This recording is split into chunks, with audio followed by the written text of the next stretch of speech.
Hey everyone, I'm Sarah Fish. And I'm Brandon Price. And this is Fish or Price Ranch.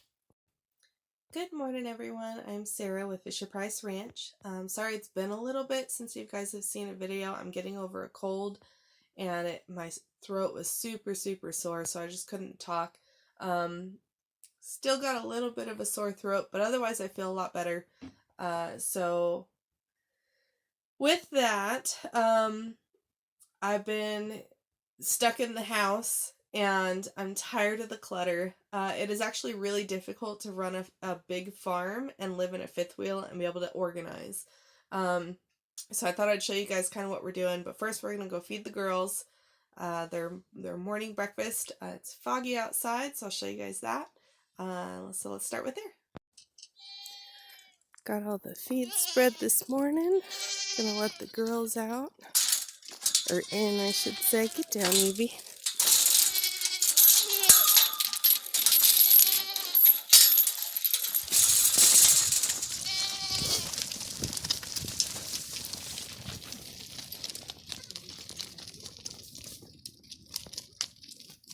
Come on, girls.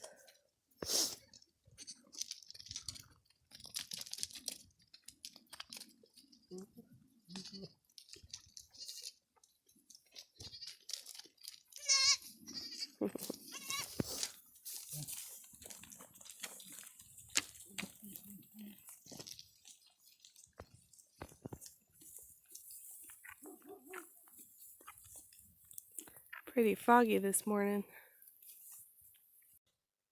Well, so I started already cleaning up the fifth wheel. I wanted to get my office in order because I've had to do some goat sales and I can't find everything. It's just all over the place.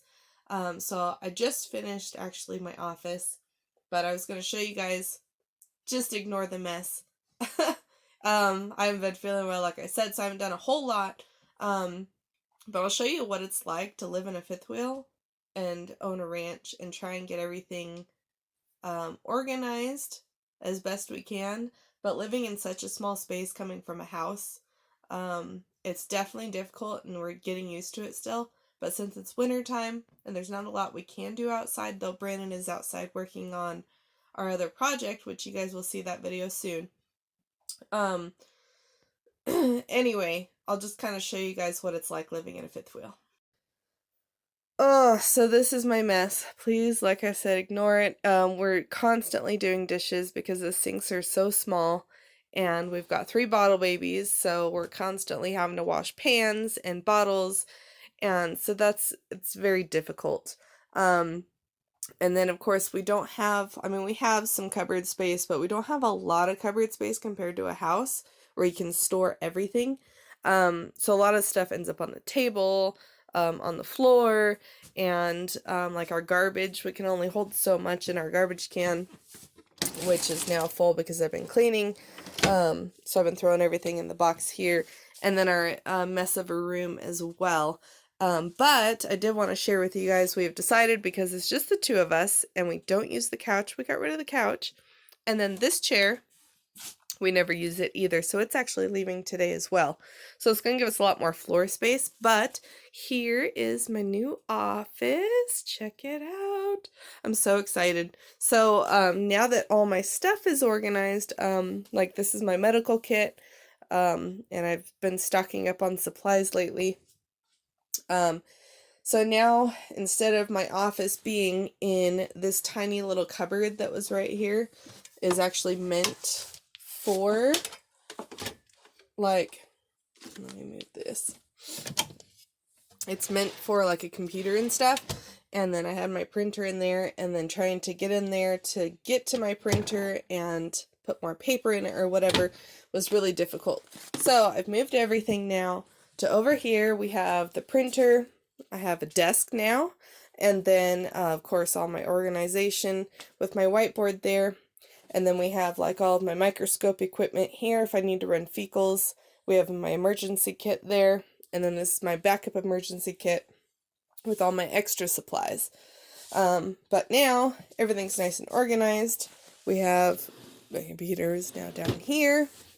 So I'm very excited. So now I want to continue and organize the rest of this disaster of an area. So that's on the plans. So hopefully things will look a lot better in here soon. But now you get to see kind of what it's like to live in a fifth wheel with very little space and trying to run a farm. So today is actually already, if you can believe it, the kids are 30 days old. Oh my gosh, like time flew. So we're actually going to be getting weights. We have 5 kids that are 30 days old today. So we're going to be getting weights on them. So I'll show you guys real quick why I keep track of weights and why I keep everything organized for the farm, because then we can see how it is in the past and compare it to now. So, of course, first and foremost, I keep a calendar on my desk, and this is actually one that we've made for us, and it has all of our pictures on it. But so this way, I can keep track of everything. So we've got, you know, when the goats had their babies. Like Willow just turned a year, Silver Dust just turned a year, but now we're here on the 20th of January, and we had these 3 girls had babies, and we're at the 30-day mark, and we have a bunch of them that are coming up, so we're going to be doing a lot of weights. Another cute picture. So anyway, and then we'll end the 30-day mark here with Pinky. So anyway, I keep track of everything that way for the goats, and also like when we get into April, we have all the due dates for the next set of kids that are going to be coming. We have a lot of girls due. We have 9 girls due April through the start of May, I do believe. Anyway, I think I needed to fix that. Tipsy ended up going back into heat, so I need to move that to, I think, May 2nd. But anyway, so we keep everything organized on the calendar so I don't miss anything. And then we have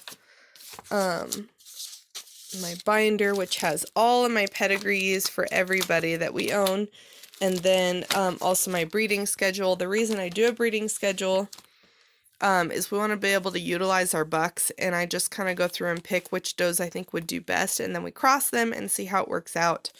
So this was this past one that we had all these ones that just had all the kids, and then this one is the ones that are going to be due in April. And then, of course, I do for the next year as well. That way, like if you guys notice, comparing from here, we're no longer using Charlie. We were able to use him. We got to breed him with 7 does, and we're really happy with that. We're going to keep quite a few of the kids, so we don't need to borrow my friend's buck anymore. And then Wrecker, he got quite a few does, quite a few being 6. We don't have that many breeders just yet. But now we no longer have him on the breeding schedule, and this is why we have decided to sell him, because we don't have any girls that we want to put on him. So I do a year in advance breeding, so this will tell me what bucks I need to sell and which ones I should keep, because if we're not going to be using him for a year, there's no point in keeping him on the farm and wasting all that feed just to feed a goat that's just going to be hanging out for no reason. So then we're getting ready to do our goat roundup as well. We haven't done that since July, so we're going to be doing that later this month. We will film that. So here's our kid weight chart. And so these are all of our kids that we've had in the past. All of them, all the way down. So right now we're getting ready to do 30-day weights. The reason these are zeros is we've sold those 2 boys already as bottle babies. And then I need to do that for Ash. He's one that we actually got the one that got laid on, so I need to put zeros on his.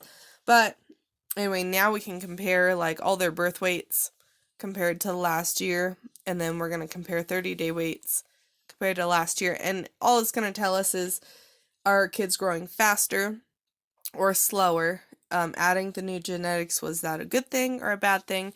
Once we get to the 90-day weight, then we can get our average daily gain, and that's going to tell us also if we're having higher gains on our goats. Now these are Kikos, are performance tested breeds, so it's really important to keep track of this information.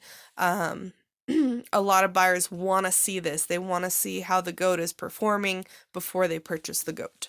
So this is why we're kind of keeping track of it all. And like I said, I can compare these to last year. I can compare also the sire, how consistent is he on producing quality kids, or same with the dam, and then we can go from there. Well, the house is pretty much officially all clean now. I feel a lot better. Now we can go and get weights on the kids and see how they're looking at 30 days. All right, our first one up is Black Prince, and he is 20.5 pounds. All right, next up is Fern, and she's 17.5 pounds. And then we have Sherville, who is 14.5 pounds. And last but not least is Cassia at 15 pounds. All right, so all the kids are weighed. I counted 5 earlier, but I forgot that Ash had passed away, so we just had the 4 for today. So now we can go inside and check out the weights. All right, so here's the kids' 30-day weights. And so we're just going to do an average daily gain just to see how they're doing.